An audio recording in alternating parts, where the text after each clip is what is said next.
بسم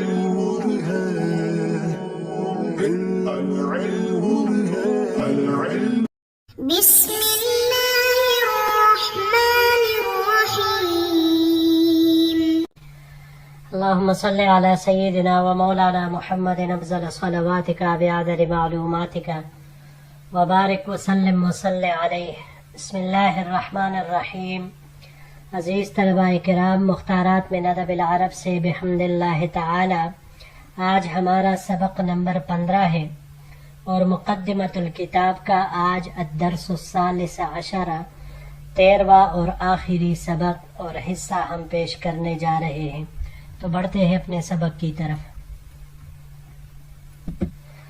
اننی لا ازدری کتب الادب القدیمۃ من رسائل ومقامات وغیرها ولا اقلل قیمتها اللغویہ والفنیہ. یقیناً میں ادب کی پرانی کتابوں میں سے رسائل اور مقامات وغیرہ کی تحقیر نہیں کرتا اور نہ ہی ان کی لغوی اور فنی قیمت کو گھٹاتا ہوں. وأعتقد أنها مرحلة طبيعية في حياة اللغات والآداب. بلکہ میں عقیدہ رکھتا ہوں کہ یہ لغات اور آداب کی زندگی میں ایک طبعی مرحلہ ہے. ولكنني أعتقد أنها ليست الأدب كله وأنها لا تحسن تمثيل أدبنا العالي الذي هو من أجمل آداب العالم وأوسعها. لیکن میں یہ عقیدہ رکھتا ہوں کہ یہ کتابیں بے شک پورا ادب نہیں ہے اور ان سے ہمارے اس اونچے ادب کی جو دنیا کے آداب میں سے سب سے خوبصورت اور جمیل تر وسیع تر ہے، اس سے مثال دینا اچھا نہیں ہے.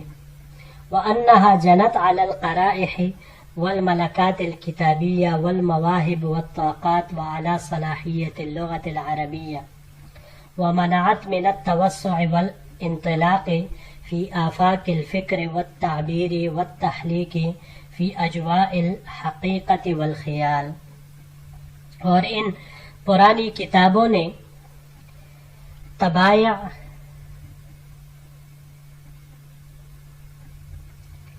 کتابی ملکوں، مواہب، طاقتوں اور عربی لغات کی صلاحیت پر جنایت کی ہے اور انہوں نے فکر کے آفاق میں وسیع یعنی توسع اور چلنے سے منع کیا ہے، حقیقت اور خیال کی فضاؤں میں منڈلانے اور تعبیر کرنے سے روکا. وتخلفت بهذه الأمة العظيمة ذات اللغة العبقرية والأدب الغني فترة غير قصيرة، فخير لنا أن نعطيها حظها من العناية والدراسة ونزعها في مكانها الطبيعي في تاريخ الأدب وطبقات الأدباء. اور اس وجہ سے عظیم امت جو عبقری لغت اور غنی ادب کی حامل تھی، ایک طویل زمانے کے لیے پیچھے رہ گئی. ہمیں یہ اختیار دیا گیا کہ ان کو عنایت اور دراست میں سے اس کا حصہ دے دے. ادب کی تاریخی اور طبقات ادبا میں سے ان کو ان کے مکان طبعی پر رکھے. وأن ننقب في المكتبة العربية من جديد ونعرض على ناشئتنا وعلى الجيل الجديد نماذج جديدة من الكتب القديمة للأدب العربي حتى يتذوق جمال هذه اللغة وينشأ على الإبانة والتعبير البليغ. اور نئے سرے سے مکتبہ عربیہ میں نقب زنی کرے، اپنی نئی پیداوار اور نئی نسل پر عربی ادب کی قدیم کتابوں کی نئے مثالیں پیش کرے تاکہ وہ اس لغت کے جمال، خوبصورتی کو چکھ لے اور بیان کرنے اور بلیغ تعبیر پر نشوونما پائے. ويتعرف بهذه المكتبة الواسعة ويستطيع أن يفيد منها. اس وسیع مکتبہ کو پہچاننے اور اس سے فائدہ حاصل کرنے پر قادر ہو. یہاں پر یہ چند الفاظ ہے جی. پہلا لا ازدری، ازدری ذرا، یہ باب ضربہ سے، زرین یا مزریتن، اور باب تفاعل سے تزریتن، یہ سب عیب لگانے، عتاب کرنے کے معنی میں آتا ہے. یہاں یہ باب افتعال سے استعمال ہوا ہے ازدراءن، حقیر سمجھنے کے معنی میں یہ آتا ہے. جنت وانہا جنت، جنت یہ باب ضربہ سے جنین، جنن، جنایتن، جنایتن گناہ کرنے کے معنی میں آتا ہے. اور جنین یا جنن درخت سے توڑنا، اس معنی میں یہ آتا ہے. اگر اس کو باب مفاعلہ سے لیا جائے مجاناتن، تو ناکردہ گناہ کی نسبت کرنا، اس معنی میں یہ آتا ہے. والتحلیق حلقہ، باب ضربہ سے حلقن، اور نصورہ سے بھی باب ضربہ سے ہو تو مونڈنے کے معنی میں آتا ہے، بالکل بال صاف کر دینا. اور باب نصورہ سے حلقن آ جائے تو حلق پر مارنے کے معنی میں یہ آتا ہے. اس کے علاوہ باب سمعہ سے حلقن، یہ حلق کے درد والا ہونا، یعنی جب حلق میں درد ہو. باب تفعیل سے یہ یہاں پر استعمال ہوا ہے تحلیقن، اڑنے میں چکر لگانا یا حلقہ بنا کر بیٹھنا، اس معنی میں یہ آتا ہے.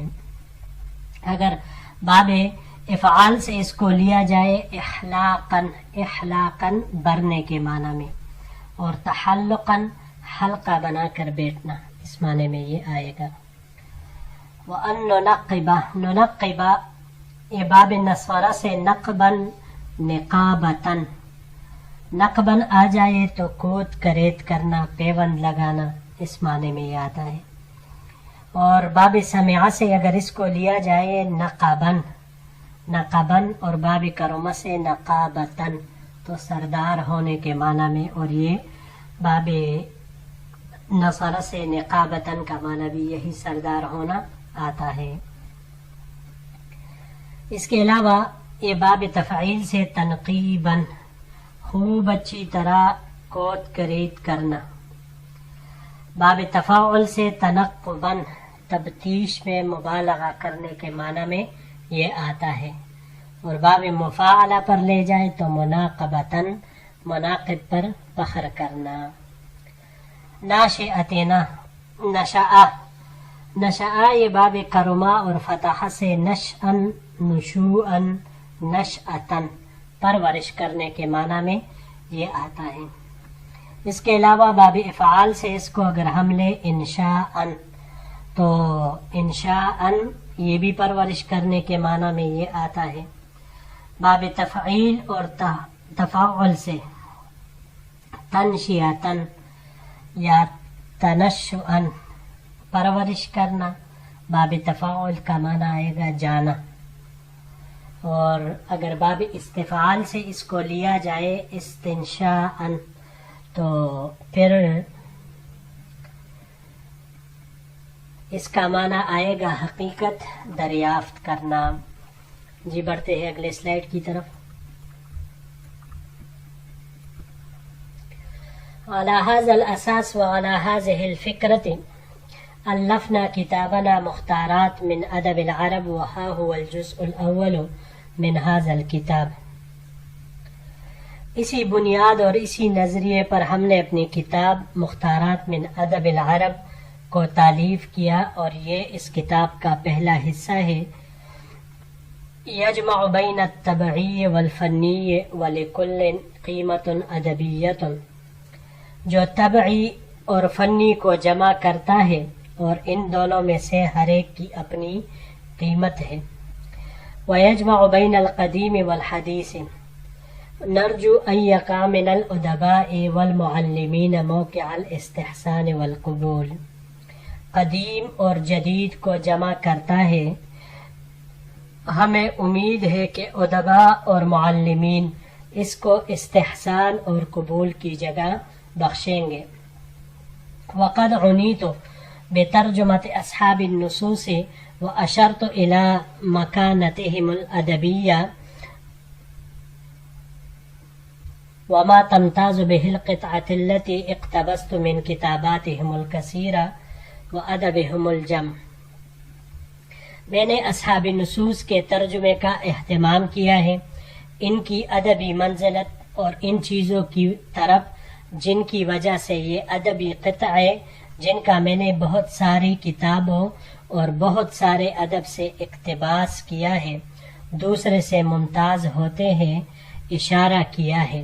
لِيَسْتَعِينَ بِهِ الْمُعَلِّمُونَ فِي تربیت الذوق الادبی ومعرفت الفضل لأصحابه، تاکہ ادبی ذوق کی تربیت اور ان اصحاب اقتباس کی فضائل کی معرفت میں پڑھانے والے اس سے مدد حاصل کریں۔ وشکری و اعترافی لأستاذنا العلامہ سید سلیمان الندوی معتمد دار العلوم ندوۃ العلماء والدکتور سید عبد العلی الحسنی مدیر ندوۃ العلماء والاستاذ محمد عمران خان الندوی الازہری عمید دار العلوم۔ میں اعتراف اور شکریہ ادا کرتا ہوں اپنے استاذ سید سلیمان ندوی جو کہ دارالعلوم ندوۃ العلماء کے نگران ہیں، اور ڈاکٹر سید عبد العلی حسنی جو کہ ندوۃ العلماء کے مدیر ہیں، اور استاذ محمد عمران خان ندوی الازہری عمید دار العلوم سابقاً جو کہ دارالعلوم کے سابقہ مدیر ہے۔ یہاں پر یہ ایک ہی لفظ ہے الجم، جمع سے ہے، باب ضربا اور نصر سے جموماً کثرت سے جمع ہونے کے معنی میں آتا ہے۔ اس کو اگر ہم باب فعال سے لے لیں اجماماً تو قریب ہونے کے معنی میں یہ آئے گا، اور اگر باب تفعیل سے لے لیں تجمیماً تو پھر یہ گنجان ہونے کے معنی میں آتا ہے۔ اس کے علاوہ باب استفعال سے استجماماً بکثرت جمع ہونے کے معنی میں یہ آتا ہے۔ جی بڑھتے ہیں آخری سلائیڈ کی طرف۔ الذين كان لتشجيعهم وإتاحتهم للفرص فضل كبير في تأليف هذا الكتاب عام 1359 ہجری وتقريره للدراسة في دار العلوم ندوة العلماء۔ یہ وہ حضرات ہیں جن کا 1359 ہجری میں اس کتاب کو لکھنے پر جرت دلانے اور فرصت نکالنے پر تیار کرنے میں اور ندوۃ العلماء میں پڑھانے کے لیے مقرر کرنے میں بڑا حصہ ہے۔ کما کان لحضرات الاساتذة الشیخ محمد حلیم عطا مدرس الحدیث الشریف فی دار العلوم والاستاذ الكبیر سید طلحہ الحسنی معلم الکلیہ الشرقیہ فی لاہور سابقا، والاستاذ محمد ناظم الندوی استاذ آداب اللغة العربية في الدار العلوم سابقا، والاستاذ عبد السلام القدوائی الندوی استاذ التاریخ والسیاسة في دار العلوم سابقا، توجیہات و آراء سدیدة ومساعدات غالیة۔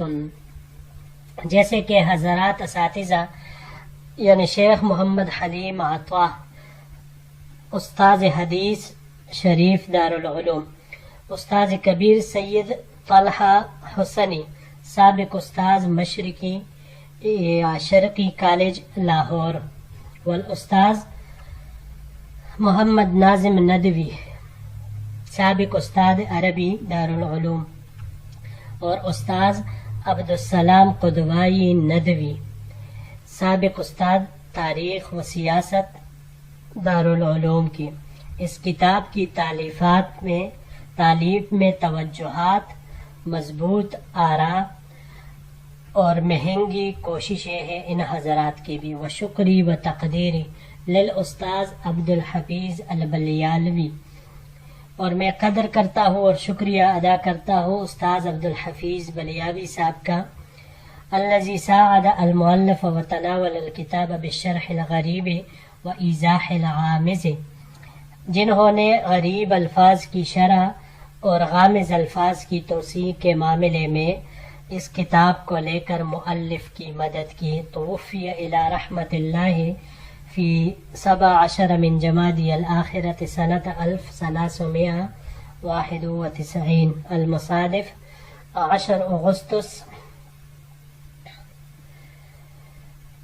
1971 جو کہ 17 جمادی الثانی 1391 ہجری بمطابق 10 اگست 1971 کو انتقال فرما گئے. والحمد للہ اولا و آخرا وصلی اللہ علی خیر خلقہ وخاتم رسولہ وسیدنا ومولانا محمد وآلہ وصحبہ آمین بجاہ النبی الکریم.